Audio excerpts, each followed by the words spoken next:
Halo semuanya, pada kesempatan kali ini saya akan menjelaskan mengenai penerapan turunan trigonometri dalam fungsi naik dan juga fungsi turun. Sebelum kita masuk ke dalam contoh penerapan turunan trigonometri, perlu diketahui bahwa fungsi f dikatakan naik jika f aksen x lebih besar daripada 0. Kemudian, fungsi f dikatakan turun jika f aksen x lebih kecil daripada 0. Oke teman-teman, di sini ada contoh soal mengenai penerapan turunan trigonometri dalam fungsi naik dan juga fungsi turun. Tentukan fungsi naik dan fungsi turun dari fx sama dengan 4 sin 2x untuk x lebih besar daripada 90 derajat dan x lebih kecil daripada 270 derajat. Oke, langkah yang pertama yang harus dilakukan adalah menentukan turunan dari fx sama dengan 4 sin 2x, yaitu 8 cos 2x. Langkah selanjutnya yaitu menentukan titik stasioner dari f aksen x 8 cos 2x. Titik stasioner dapat kita dapatkan ketika f aksen x sama dengan 0. Langsung saja, 8x cos 2x sama dengan 0, 8 pindah ruas menjadi cos 2x sama dengan 0. Ingat bahwa nilai 0 merupakan nilai dari cos 90 derajat dan juga cos min 90 derajat.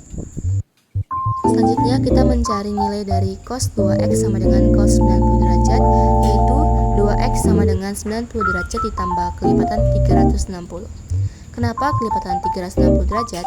Karena cos, sin, dan tan semua itu berulang, sehingga kelipatan 360 merupakan sebuah ketetapan.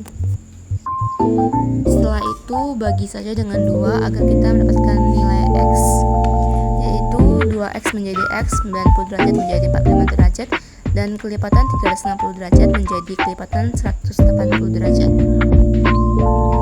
Itu kan merupakan kelipatan. Di sini kita bisa mencari dari nilai 0 terlebih dahulu, yaitu K0 sama dengan 45 derajat ditambah K diganti dengan 0 dikali 180 derajat menghasilkan 45 derajat.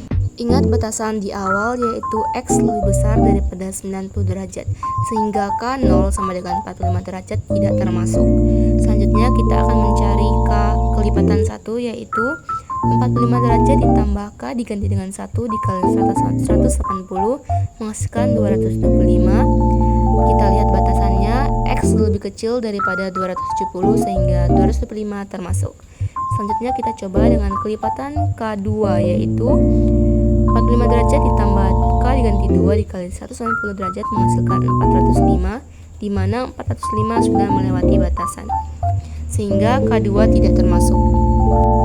Selanjutnya kita mencari cos 2x sama dengan cos min 90 derajat, yaitu 2x sama dengan min 90 derajat ditambah kelipatan dikali 360 derajat. Kita bagi dengan 2 sehingga menghasilkan x sama dengan min 45 derajat ditambah kelipatan dikali 180 derajat.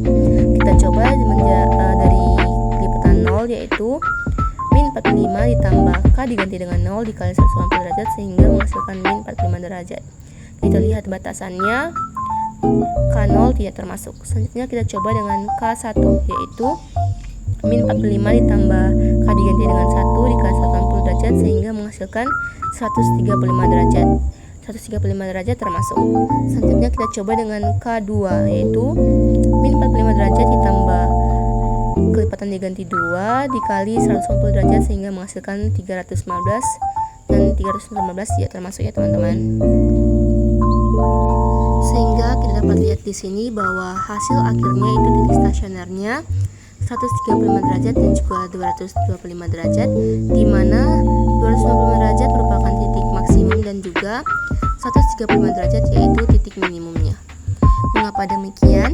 Karena cos 90 derajat itu menghasilkan nilai 265 derajat, sehingga 225 derajat merupakan titik balik maksimum.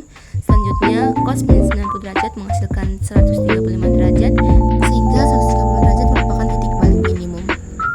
Baik teman-teman, dapat kita lihat di sini untuk mencari nilai fungsi naik dan juga fungsi turun, kita dapat melihat dari nilai titik balik maksimum dan juga titik balik minimum. Di sini titik balik minimum merupakan 135 derajat, di mana minimum merupakan nilai negatif. Dapat kita buat 90 derajat hingga 135 derajat merupakan nilai negatif. karena di sini sudah negatif, otomatis di sebelahnya positif karena ini selang-seling ya teman-teman. Dan juga di sebelahnya jadi negatif. Nah teman-teman, jika sudah begini, kita jadi tahu yang mana fungsi naik dan juga fungsi turun. Dapat kita lihat dari nilai negatif dan juga positifnya. Kalau nilai positif berarti fungsi naik. Kita lihat di sini nilai positif yaitu 135 derajat sampai 225 derajat. Sehingga X lebih besar dari 135 derajat dan juga X lebih kecil daripada 225 derajat. Kemudian fungsi turun kita lihat di sini nilai negatif yaitu 90 derajat sampai 135 derajat dan juga 225 derajat sampai 270, sehingga fungsi turun yaitu X lebih besar daripada 90 derajat dan lebih kecil daripada 135 derajat, dan juga X lebih besar daripada 225 derajat dan juga lebih kecil dari 270 derajat. Nah teman-teman, itulah salah satu contoh soal dari penerapan turunan trigonometri. Sekian dan juga terima kasih.